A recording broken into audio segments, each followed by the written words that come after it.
Hello, જય માતાજી, જય શ્રી કૃષ્ણ. મિત્રો, આજનો વિડીયો શરૂ કરીએ પહેલાં વિડીયો ગમે તો લાઈક અને શેર કરી દેજો. ચેનલ પર જો તમે નવા હોય તો ચેનલને સબસ્ક્રાઈબ કરી દેજો. તો ચલો શરૂ કરીએ વિડીયો. આ તારીખે છે 2024ની છેલ્લી સંકટ ચતુર્થી. નિયમોના પાલન સાથે કરો પૂજા, બાપા ધન ધાન્યથી ભરી દેશે ઘર. સંકષ્ટી ચતુર્થીના દિવસે દુર્લભ સંયોગમાં પૂજા કરવાથી વ્યક્તિ ભગવાન ગણેશની વિશેષ કૃપા પ્રાપ્ત કરે છે. આ દિવસે કરવામાં આવતી પૂજા કરવાથી તમામ મુશ્કેલીઓ દૂર થાય છે અને જીવનમાં સુખ સમૃદ્ધિ આવે છે.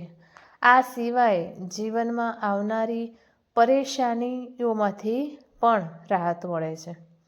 સંકટ ચતુર્થી એ હિન્દુ ધર્મમાં એક મહત્વપૂર્ણ તહેવાર છે જે દર મહિનાના કૃષ્ણ પક્ષની ચતુર્થી તિથિએ ઉજવવામાં આવે છે. આ દિવસે ભગવાન ગણેશની પૂજા કરવામાં આવે છે. એવું માનવામાં આવે છે કે આ દિવસે કરવામાં આવતી પૂજાથી તમામ મુશ્કેલીઓ દૂર થાય છે અને જીવનમાં સુખ સમૃદ્ધિ આવે છે. ત્યારે આ સંકટ ચતુર્થીના દિવસે વિશેષ યોગ બને છે. આથી આવા દુર્લભ સંયોગમાં પૂજા કરવાથી વ્યક્તિને ભગવાન ગણેશની વિશેષ કૃપા પ્રાપ્ત થાય છે. પંચાંગ અનુસાર વર્ષની છેલ્લી સંકટ ચતુર્થી 18 ડિસેમ્બર બુધવારે છે, જે સવારે 10:06 વાગ્યાથી શરૂ થશે અને 19 ડિસેમ્બર ગુરુવારના રોજ સવારે 10:02 વાગે સમાપ્ત થશે. સંકષ્ટી ચતુર્થીના દિવસે સૌપ્રથમ પૂજા સ્થાનને ગંગાજળથી શુદ્ધ કરો. ભગવાન ગણેશની મૂર્તિ અથવા ચિત્રને સ્વચ્છ પાટલા પર સ્થાપિત કરો. બાપાની મૂર્તિને ગંગાજળ, દૂધ, દહીં, મધ, ઘી વગેરેથી અભિષેક કરો. કુમકુમ, રોલી અને ચંદનથી મૂર્તિને શણગારો અને ફૂલોથી માળા ચડાવો. ઘીનો દીવો પ્રગટાવો અને ભગવાન ગણેશને મોદક, દૂર્વા અને અન્ય પ્રસાદ ચડાવો અને ઓમ ગણેશાય નમઃ મંત્રનો જાપ કરો અને ભગવાન ગણેશની આરતી કરો. રાત્રે ચંદ્રમાના દર્શન કે અર્ઘ્ય ચઢાવી અને પછી ઉપવાસ તોડવો.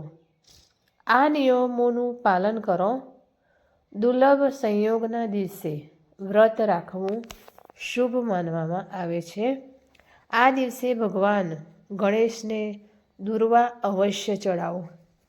પૂજા કરો. પૂજા પછી પ્રસાદ ગ્રહણ કરો અને જરૂરિયાતમંદોને દાન કરો.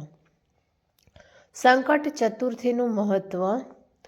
એવું માનવામાં આવે છે કે સંકટ ચતુર્થીના દિવસે ભગવાન ગણેશની પૂજા કરવાથી લોકોની તમામ મનોકામનાઓ પૂર્ણ થાય છે.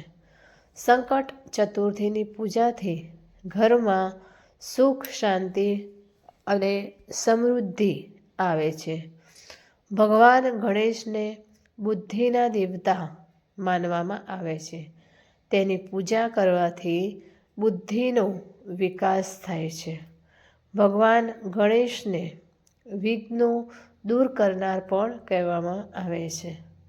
તેની પૂજા કરવાથી તમામ પ્રકારના અવરોધો દૂર થાય છે. તો મિત્રો, તમને આજનો આ વિડીયો કેવો લાગ્યો તે કોમેન્ટ કરીને જરૂર જણાવશો. વિડીયો ગમ્યો હોય તો લાઈક અને શેર કરી દેજો. ચેનલ ઉપર જો તમે નવા હોય તો ચેનલને સબસ્ક્રાઈબ કરી દેજો. ફરી મળીશું આવા જ એક નવા વિડીયો સાથે ને વાર્તા સાથે. ત્યાં સુધી નમસ્તે, જય માતાજી, જય શ્રી કૃષ્ણ, હર હર મહાદેવ. Thanks for watching.